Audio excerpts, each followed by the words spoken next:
people that had 2 or 3 years of SEO experience were almost automatically getting a six-figure job in the United States. I would say with my personal experience, freelancing, talking to my clients, opportunities to pitch services. And I think this is coming down to this really unique situation that our industry has never seen before. Yep. The demand for SEO is at the point where it is lower than the supply. If you're gonna use company or tools, it's like make sure that they still exist, the right names. We talked about AI as well, so I think that is just one that's going to be included as well.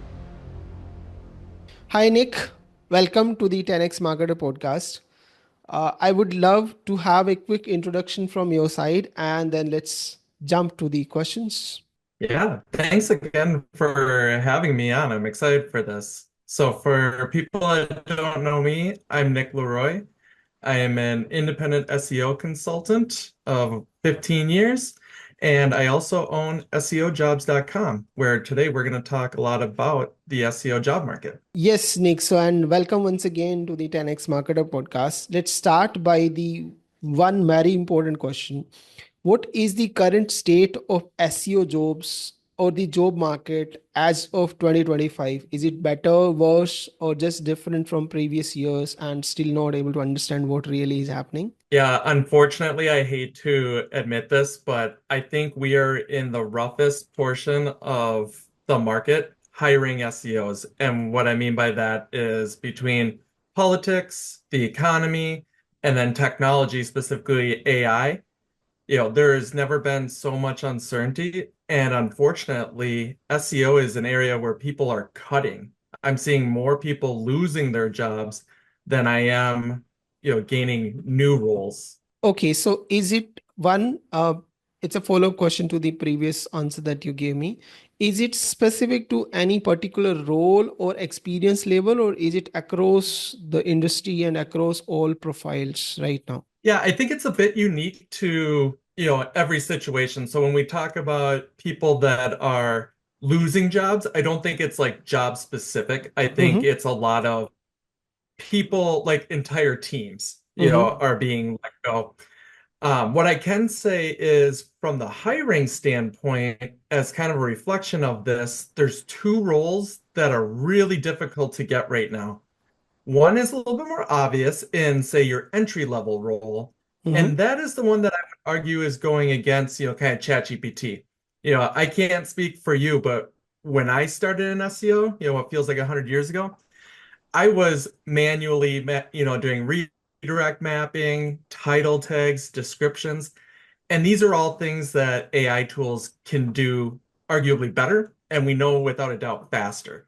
Yep. So there's this uphill battle of people looking to get into the SEO market that they almost have to skip a step. It's like they have to know some of their best practices, that checkbox SEO, if you will, but they have to jump almost immediately into being able to establish like critical thinking. And that's something that I think a lot of people have been afforded a year or two, again, learning the best practices. So that entry level is definitely difficult. And then I would say on the exact polar opposite end of it, it's your directors of SEO and above. And it just comes down to with the economy, the uncertainty of what Google's doing. A lot of people are seeing 10, 20, 30% drops because of the AI overviews. And let's be honest, like SEO leads, directors, VPs, whatever you want to say at the very top are the most expensive. So companies are, hacking away at that and trying to get what they believe is the best bang for their buck. But Mm-hmm. that's my long-winded answer to say it's just kind of both ends. Things still seem kind of solid in the middle, but again, job postings as a whole and hiring is just slow in 2025. And I think it's just a reflection of everything we just mentioned. Understood. So, Nick, you have been running SEO jobs for quite some time, number of years now. Have you Mhm. seen any dip like the current one in past? Is there any period within the moment where you have seen that there's a significant drop specifically across the entire SEO spectrum? Is the current change, is it temporary? Do you think people will recover from it, or is it going to be a complete permanent dent in the overall industry the way it is going right now? Yeah, so good question. And I think I'll preface my answer by just saying this is my opinion. Obviously, I don't know for sure. But one thing that was really interesting, I would say literally as soon as like 2 years ago, people that had 2 or 3 years of SEO experience were almost automatically getting a six-figure job in the United States. Mm-hmm. I mean, the demand for SEO was so much higher than the supply. So a lot of people, I was saying it's like C plus talent was getting A plus dollars. And now we are flipping. It's like I know some really good SEOs that are in between their roles and they're struggling to get interviews, let alone job offers. But so all that being said, in today's realm, if you will, it's almost across the board SEO is being impacted, technical and, content side. I can tell you what is picking up though is digital PR, Mm-hmm. and traditional PR roles. So I would say that's, complementary to SEO. And those are the opportunities that are a bit stronger right now. And I think that's going to be what we'll see in the near future because the reality is we know PR is a great way to give all of our content and resources legs, meaning we're just continuing to promote it. But we also know with the resurgence of, AI, a lot of their, training and how they decide to list citations is based off of frequency and how companies are listed across the web, which in my opinion is directly tied to PR efforts and probably affiliate networks to a certain extent. Yep. So I think that is definitely where things are going. The optimistic part of me says 2025 is going to be kind of a year of fear, if you will. But I think people will start towards the back end, Mm-hmm. realizing that you can't just stop, building your businesses and growing. And I think in 2026, we'll be in a situation where SEO will continue to evolve. And it might be, search experience optimization, meaning it's not just Google. Yeah, okay, understood. Now, the next part of my question, which is related to what we have discussed so far, is that are there any specific sectors or industry? Is it B2B SEO that are impacted the most? Is it e-commerce SEO, people who are working in e-commerce industry or D2C brand, are they impacted the most? Is there any trend to there? Right now, I'm not seeing a direct correlation. Mm-hmm. Again, not to get into like ticks, but I think with US tariffs and stuff like that, we're going to see e-commerce roles probably impacted a little bit Mm-hmm. more in, now in the coming future. But right now, it seems like it's kind of across the board. I would Mm-hmm. suspect that, publishers, especially with AI overviews, really tackling, educational, queries. Mm-hmm. I think that publishers are going to be troubled. Understood. Now, the other part of my question, which is related to what we have discussed so far, is that when people are losing job and when there is a lack of entry level hiring, is this going to a specific kind of profile? Are people hiring more freelancers, part-timers, remote worker, or they are just doing everything with AI? Maybe somebody in the team is taking care of what an entry level guy is supposed to take care of. What is the trend there? Yes. That's another really good question. I would say, with my personal experience, freelancing, talking to my clients, and opportunities to pitch services, Mm-hmm. what I'm hearing is it's a lot of people in-house that are just wearing multiple hats, meaning they used to just run, paid advertising or email or some other, element of the business, and now they're like taking it on as an additional resource, or sorry, not resource, but additional, responsibility. And as we know, SEO and search as a whole is complicated enough as one job. So somebody trying to do three, four jobs isn't going to do it well. True. I will say also on that note, though, a spot right now where people place a lot of value on individuals with like high amount of experience and success. So Mm-hmm. that does lean towards contractors and freelancers doing fairly well. I think that a lot of companies realize it's very expensive to resource in-house. And unfortunately, with some or even many agencies, you get your A-listers to come and talk a good game, but then they turn around and they're giving it to somebody with 1 or 2 years of SEO experience, so they're not delivering upon the results. Understood. So again, that doesn't answer your question completely, but I do think it's again people trying to be scrappy between AI and people wearing multiple hats. Mm-hmm. And I think the market for freelancing consulting is pretty good right now. Yeah, so you talked about search experience as a whole, and that makes me curious. Are there any new titles that are emerging? So we have been talking about technical SEO, content marketers, content writers, and e-commerce SEO, local SEO. Are there any new titles emerging which are you recently seen a trend like somebody saying search experience analyst or something like that? Have you seen something like that? Yeah, I can't recall like the exact titles, but to your point, some of the new roles, I mean, digital PR Mm-hmm. is something that really didn't exist until like a couple of years ago. So whether you want to call that link building, PR, Mm-hmm. anything along those lines, that is definitely one role that is, kind of on fire. I think that's definitely where a lot of people are going to transition to. And then, as you also mentioned, there's kind of this role that nobody has really dubbed a perfect title for, but it's like AI optimization, search optimization, video optimization. I kind of call it a more holistic, like non-paid marketing role. And non-paid just as in it's not, paid media, not Yep. the role itself. So again, I think that role, whatever you want to call it, is becoming more and more prevalent. And what I will tell you, and this will surprise nobody listening to this, that the ability to leverage AI and write, critical prompts is almost like a standard in job descriptions now, whereas Mm-hmm. this time last year, they definitely weren't. Yeah, true. Now, let's discuss one more thing. So, let's say entry level hirings are not there. There's a mid level, like entire mid level staff, which is the middle order. It's still working in the same company or same job role.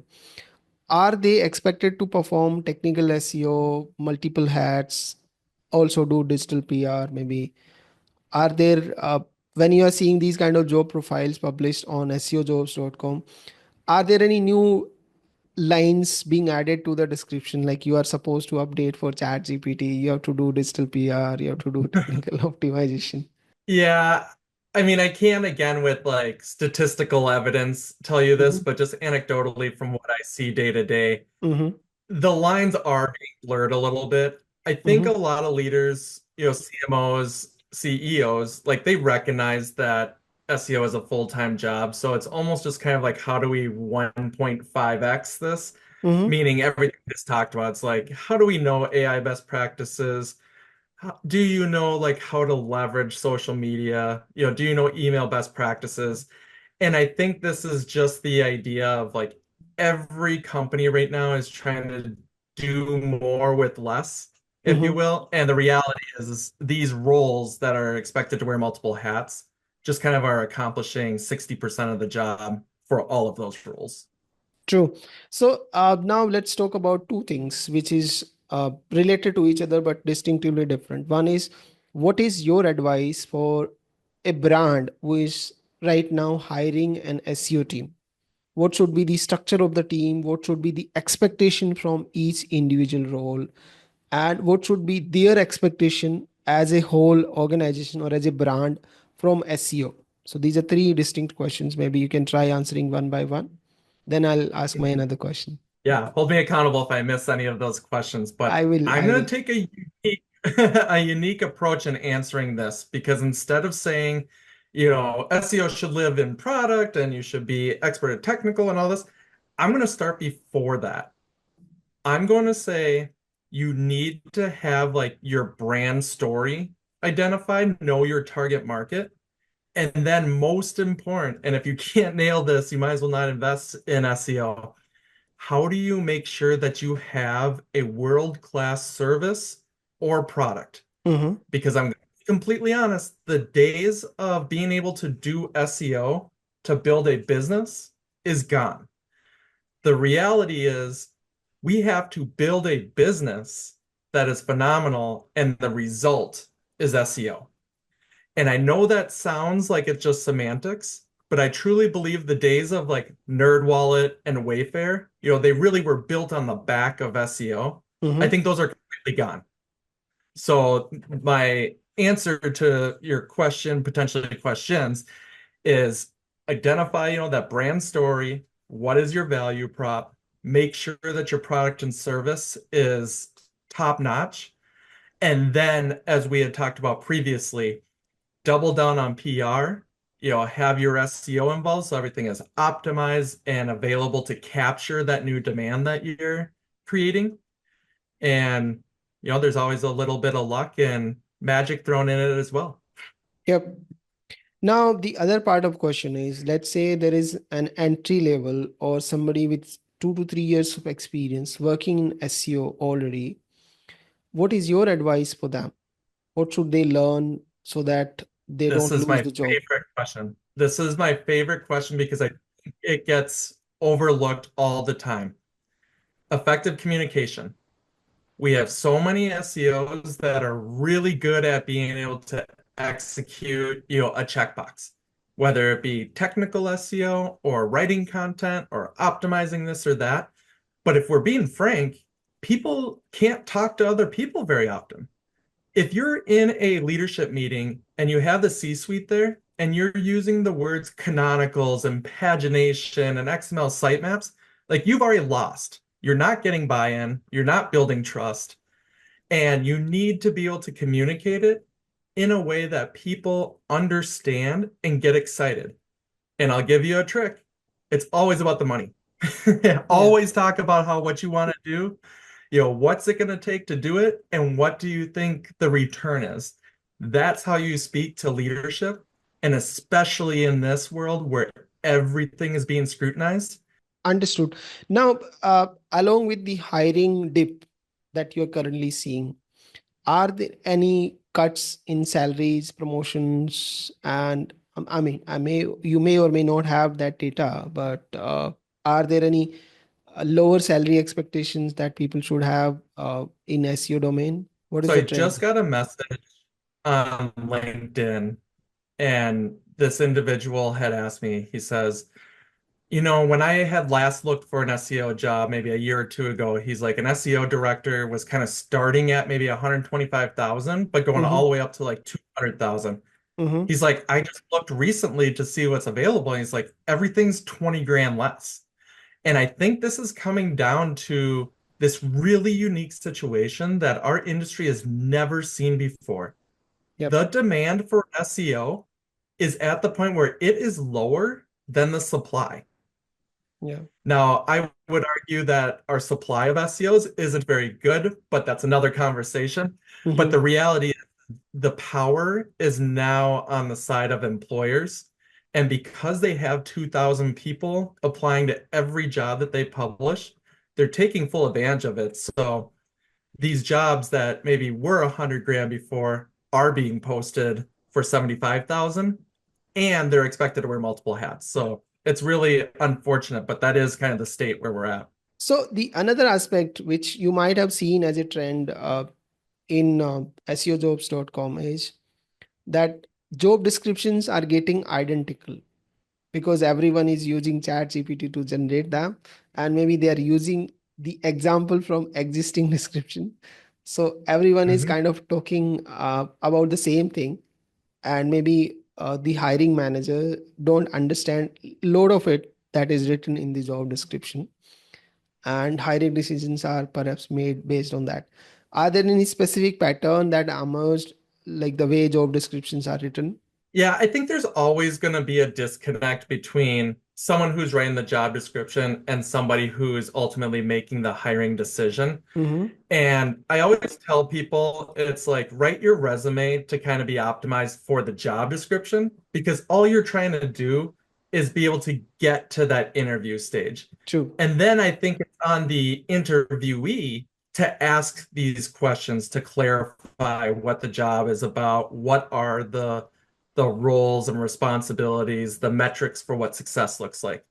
So I do think that, one thing that stands out to me and how I know that like a description is ran by someone who isn't deeply involved with, the search space is a really good example is when people reference Moz as SEO Moz still. Mm-hmm. And Moz hasn't been SEO Moz for what, like 7, 8 years or something like that. Yep.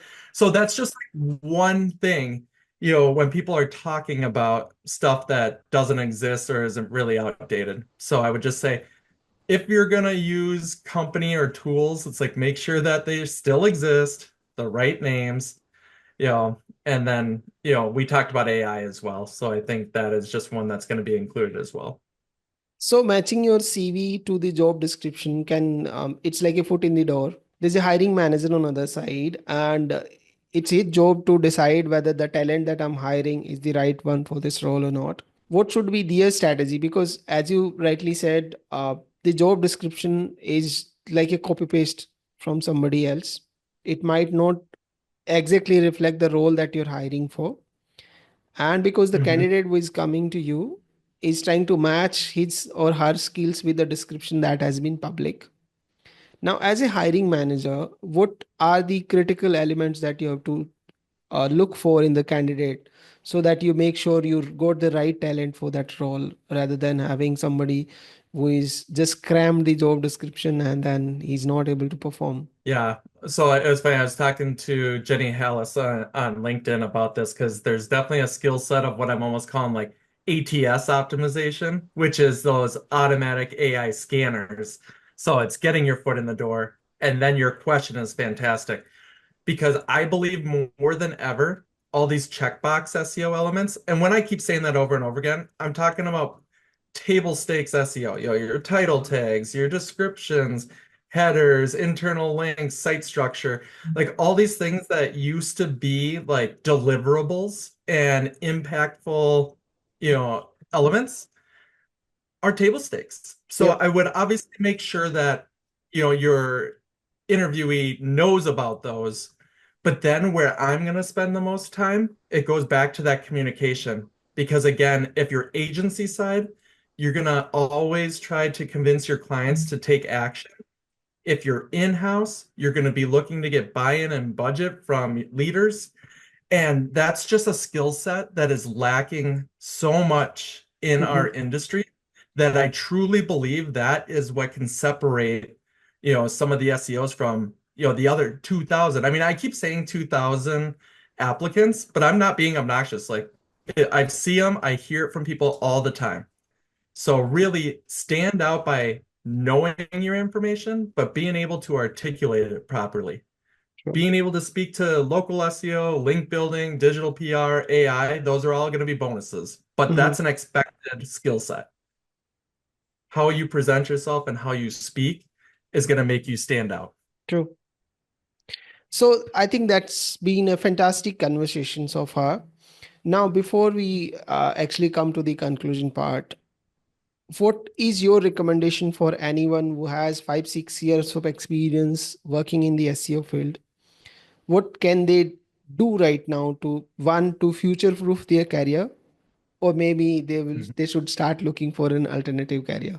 I think right now, because people are risk adverse, document the successes that you've had. Mm-hmm. These don't always have to be your own projects, but it's even more powerful if they are yours. Yep. So for instance, if I were to jump into an interview and say, I'm kind of done with the freelance life, I want to go work in-house, I would speak to the client work that I had done it with the success. I'd speak to building SEO jobs and being able to have that win in other channels other than just organic. Mm-hmm. And then again, I'd like to think that I present myself and articulate myself in an effective manner. So I think if you continue to invest in documenting and being able to talk about performance narratives, anything that you can add on after that is a bonus. How have you been testing with AI? How have you been contributing to the industry? These are all things that make you stand out because I tell people over and over and over again if the barometer of good SEO is 100%, just being able to do checkbox SEO, that's 80% of the market. Now, every single little step you take to get closer to 100 is what truly makes you stand out. And that's where everything that I've mentioned, helps you get above that baseline. And if you can do all of that correctly, you're automatically going to be in like the top 10% of applicants. True. Now, I think the other aspect of SEO jobs, especially people who have been in the industry for only 3, 4 years or maximum 5 years, they have been treated more like a desktop job, solo performance, not coordinating with any other team like product marketing, performance marketing. They have never even spoken to those people. And now, Mhm. as an SEO performer, like an SEO executive, it is not just expectation, it is must have. You have to talk to other people, you have to understand your product, you have to understand the brand story, as you rightly said. You have to be effective at the communication, both in the written and as well as verbal. And don't throw content that is just AI generated from one place to another. Your job is no more copy paste. You might have been successful maybe 5 years ago, but today it's a completely different role. So thank 100%. I you. couldn't have said I it any think we end on the agreement side. Like we, in the end, we agree to each other. So thank you so much for being here. It was a fantastic chat. And thank you so much, everyone who has listened to us so far. Make sure you subscribe to the 10x Marketer podcast before we leave, because I keep bringing some quality guests like Nick and discussed on topics that really matters for you guys. Thank you so much, and thank you, Nick. It was a fantastic chat. Thank you so much for having me. Appreciate you. Thank you.